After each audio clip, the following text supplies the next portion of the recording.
Bonjour à toutes et à tous. Il y a une semaine, je m'adressais à vous par une vidéo sur le site internet de la paroisse pour vous redire toute notre attention et toutes nos prières au Père Eustache et à moi-même pour nous aider et vous aider à traverser ce temps particulier que nous vivons. Et aujourd'hui, je voudrais reprendre la parole en m'appuyant sur la parole de Saint Paul apôtre dans la première lettre aux Corinthiens au chapitre 12.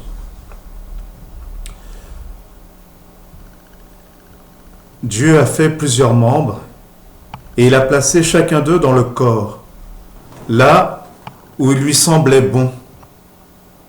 Si tous étaient le même membre, où serait le corps? Il y a donc divers membres, mais le corps est un seul.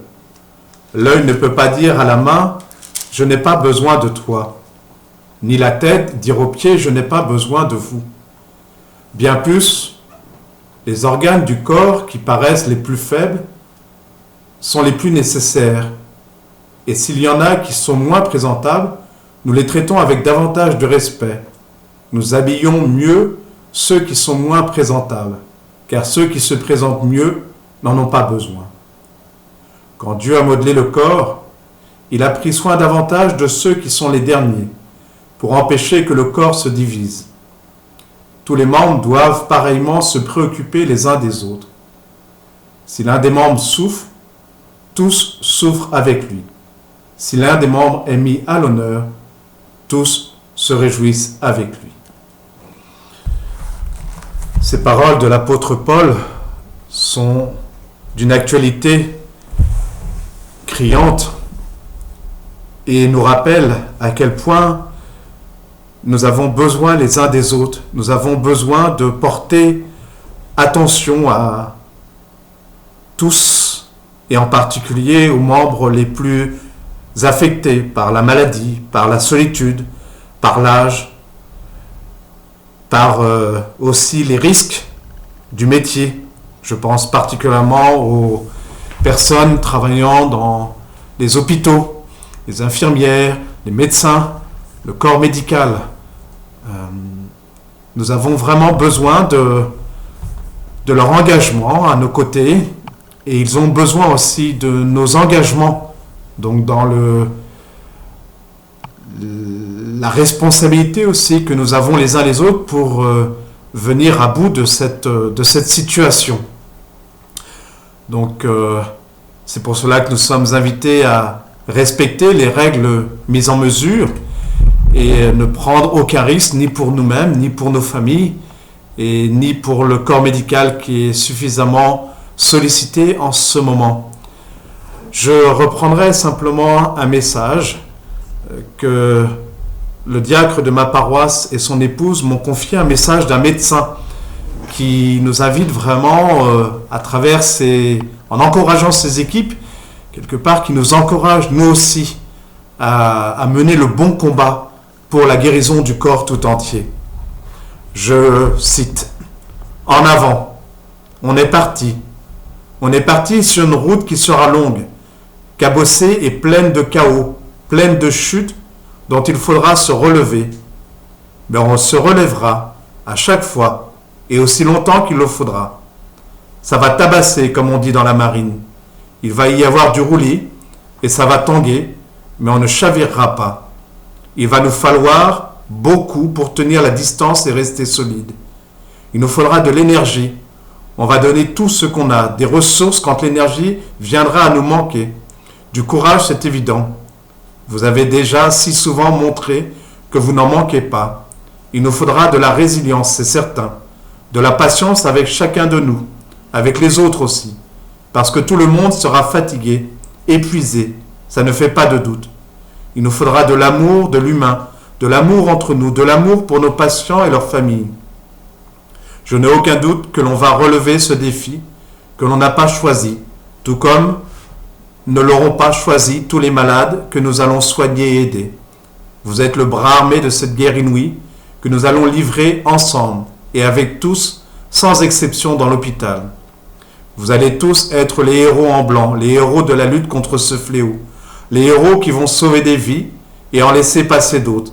C'est ça aussi la vie. Ça va être extraordinairement dur, terriblement difficile, mais on va affronter ça au sein d'une équipe incroyable, unie comme nous savons l'être depuis toujours dans les coups durs. Et il y en a eu. Vous êtes, vous le savez, ma deuxième famille. J'ai beaucoup plus que de l'estime pour chacun d'entre vous, que l'on se connaisse depuis toujours ou depuis moins longtemps. Nous allons compter les uns sur les autres, nous allons nous soutenir et ne pas flancher. C'est pour ça que l'on s'est tous engagés dans nos métiers de soins. C'est aujourd'hui le moment qui nous est donné de le prouver. C'est aujourd'hui le jour où nous allons retrouver le cœur de notre mission, le cœur de nos métiers, aider les autres, soigner et sauver. Ça doit être notre objectif aujourd'hui. Je sais que nous réussirons. En avant. Le nom de ce médecin, David, le prénom, qui, à travers ces mots, nous interpelle et ces mots qui nous rejoignent aussi, nous, en tant que chrétiens. Quels sont les engagements que nous allons pouvoir prendre aux côtés de nos frères médecins et les infirmières, les aides-soignantes. Tous les soirs, à 20h, nous avons pris l'habitude, comme beaucoup de Français, de taper dans les mains justement pour les encourager. Notre évêque, Monseigneur Stanislas Lalanne, a aussi écrit une lettre à leur intention pour les remercier de leurs efforts et nous inviter aussi à les porter dans la prière. Ce mercredi, notre évêque, ainsi que les évêques d'Île-de-France et de France, proposent pour la fête de l'Annonciation un rendez-vous à 19h30 en invitant tous les curés à sonner les cloches des églises. J'ai pour cela averti notre maire de cette initiative et je vous propose aussi durant donc 19h30 jusqu'à 20h la possibilité de prier ensemble le chapelet.